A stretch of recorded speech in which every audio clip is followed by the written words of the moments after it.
Hi, welcome to Storytime with Gigi. Today we're reading another great Bible story called Joseph in Egypt. I love the bright colors and the illustrations of these pictures.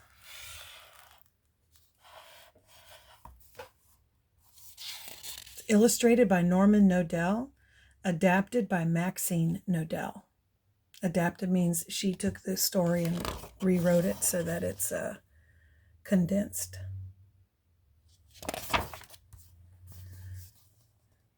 During 7 years of rich harvests in Egypt, Joseph knew a famine would follow.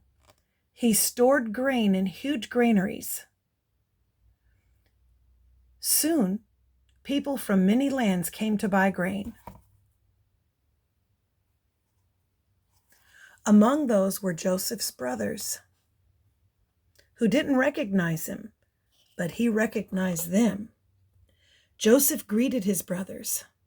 "Where are you from?" he asked. "We come from Canaan. We are brothers," they replied. This is Joseph. And his brothers are the ones who sold him as a slave. God blessed him and helped him to rise to the position just underneath the Pharaoh. Only the Pharaoh had a higher position than Joseph.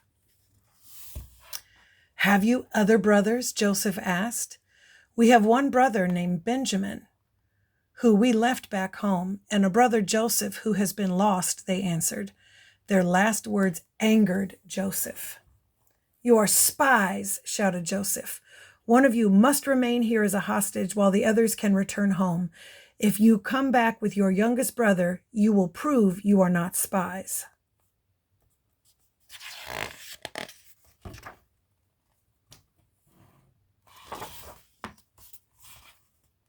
So the brothers returned to Canaan, but one brother, Simeon, stayed behind in prison.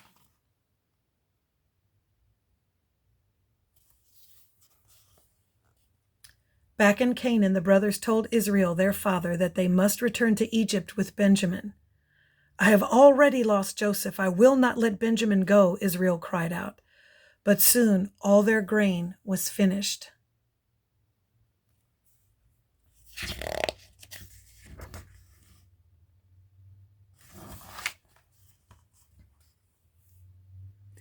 "Take your brother Benjamin to Egypt. Pay double for the grain, but just bring my little one home," ordered Israel. "Let nothing bad befall my youngest son, for that would send me to my grave."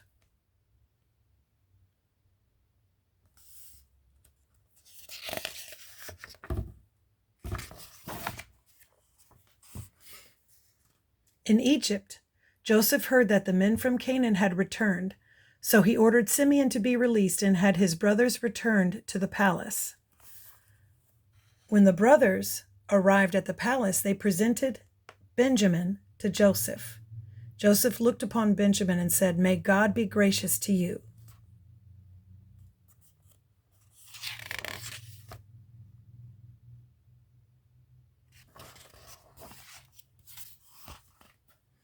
Soon servants set out meat and bread and wine for all the brothers.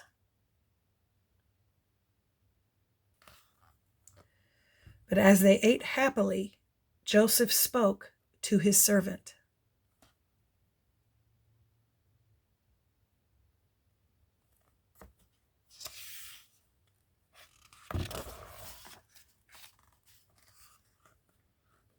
"Have all their sacks filled with grain," said Joseph, "but in the sack of Benjamin place my silver goblet."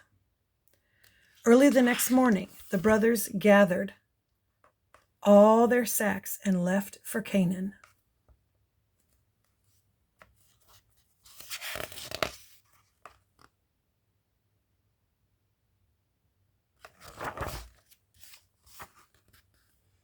Just as they were about to leave the city, one of Joseph's servants called to them, "Stop! You cannot return to Canaan yet. One of you has stolen my master's silver goblet."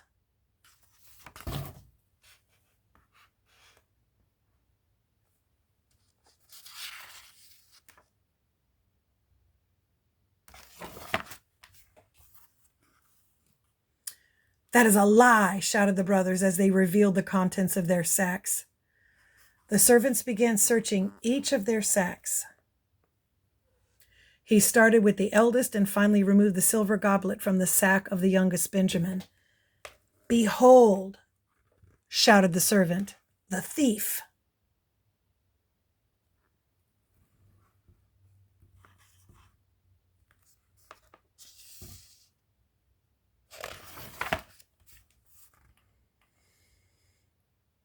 The brothers were taken back to the palace, and Joseph ordered that Benjamin be made a slave. "The rest of you may return to Canaan," said Joseph.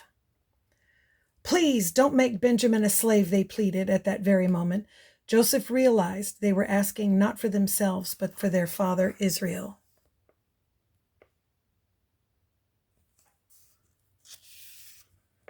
He realized they cared about their father.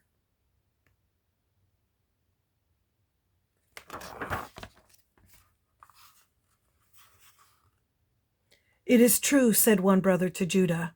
"When our father learns that Benjamin has been made a slave, he will surely die."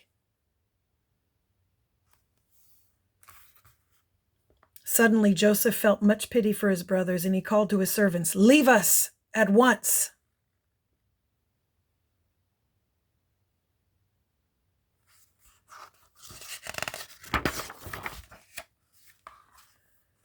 Joseph began to weep and revealed his identity to his brothers.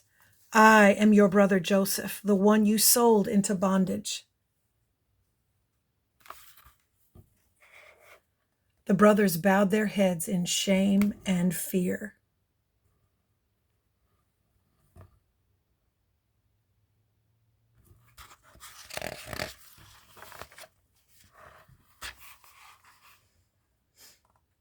"Be not angry or grieved with yourselves," said Joseph, "for God sent me to Egypt to preserve all of our lives.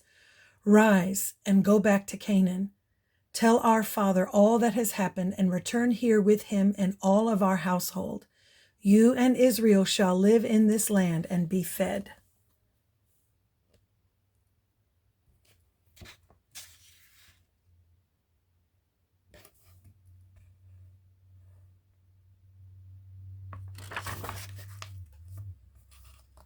So it was that God moved Israel and his children into the land of Egypt, and God continued to watch over them all.